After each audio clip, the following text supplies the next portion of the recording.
Welcome to Ancient Egyptian Hieroglyphs.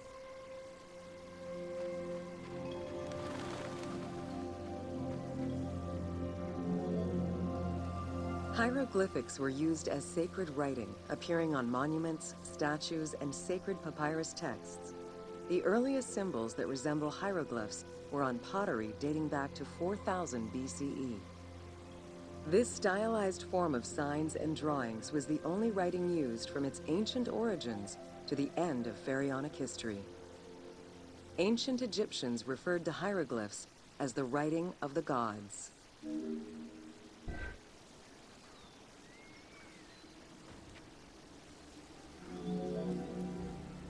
Considered a difficult language, it was intended for pharaohs, nobility, and priests, and meant to be used in ceremonies, within tombs, and for government records.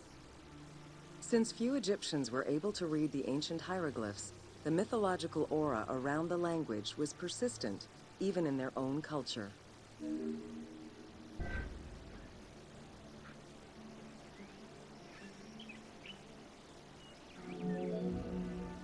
The structure of hieroglyphs offers insight into Egyptian culture, not just in what the translations say, but in the structure of the symbols themselves. They were found on tomb walls, on sarcophagi, on statues, and on pottery, and were meticulously recorded in countless ancient papyri.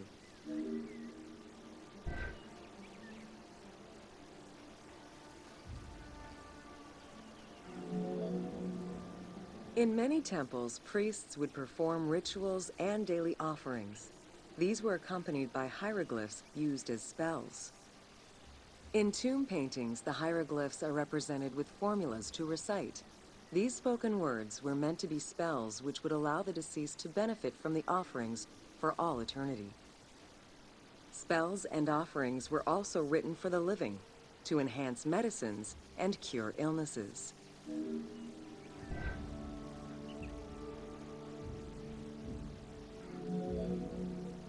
The most famous of ancient Egyptian documents is the Book of the Dead.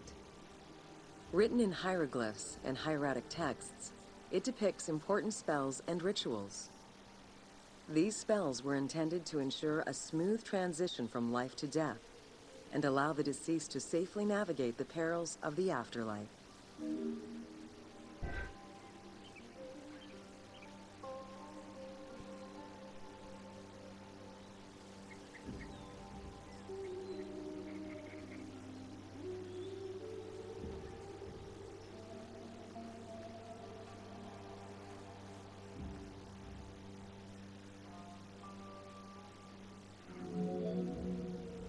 A clue on which way to read is to first notice which direction the figurative signs are facing.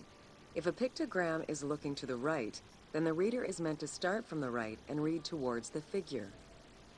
Column text on a papyrus begins from the right, then goes top to bottom for each column.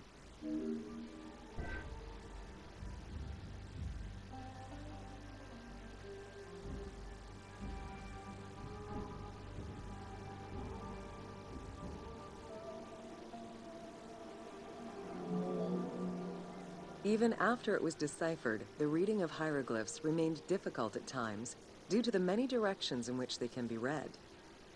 Depending on the orientation of the signs, hieroglyphs can be read left to right, right to left, horizontally or vertically, though never bottom to top.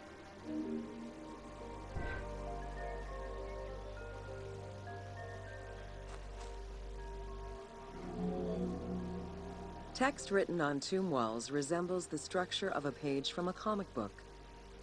The text can be placed in front, behind, or above the character, and its symbols look in the same direction as the character. Another clue is that the name of a god or hieroglyphs meaning gods or kings are always written before the descriptive text.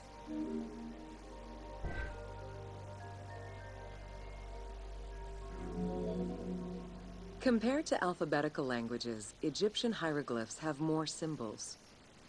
Confronted with the absence of vowels, the Egyptians invented a category of signs. When placed at the end of words, these signs help inform its meaning. For instance, A drawing of a lion will refer to a lion and also relate to the abstract concept of a lion as something dangerous or powerful.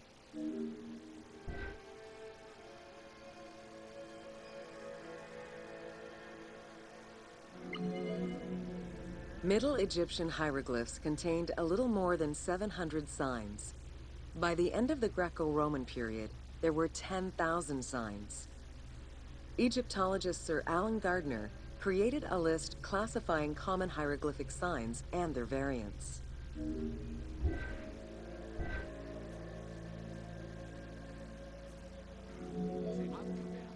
Ancient Egyptian languages have many similarities with Asian and African languages.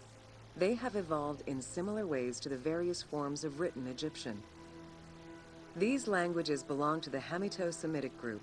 There were 5 clear evolutions in the Egyptian language, each with their own distinctive structure. These languages are known as Old Egyptian, Middle Egyptian, Late Egyptian, Demotic, and Coptic.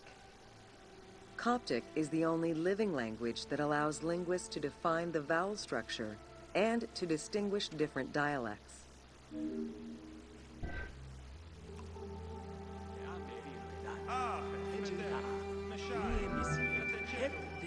While hieroglyphs and hieratic script give us an idea as to how the ancient Egyptian language was structured and written, the way it was spoken is still up for debate. The team opted for English as the spoken language, with the characters using ancient Egyptian and Greek words and accents. The language that is spoken in the background by the crowds is largely based on Sir Alan Gardner's Egyptian grammar. To help resurrect a dead language, we consulted Egyptologists and dialogue coaches to establish our target sound, and cast actors with Arabic, Hebraic, and African backgrounds to bring the game to life.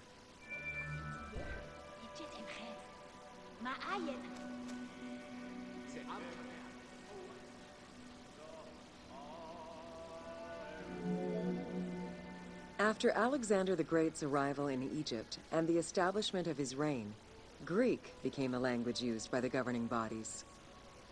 The inability to read hieroglyphs caused resentment among the Greek population. It's from this tension that the Rosetta Stone was created.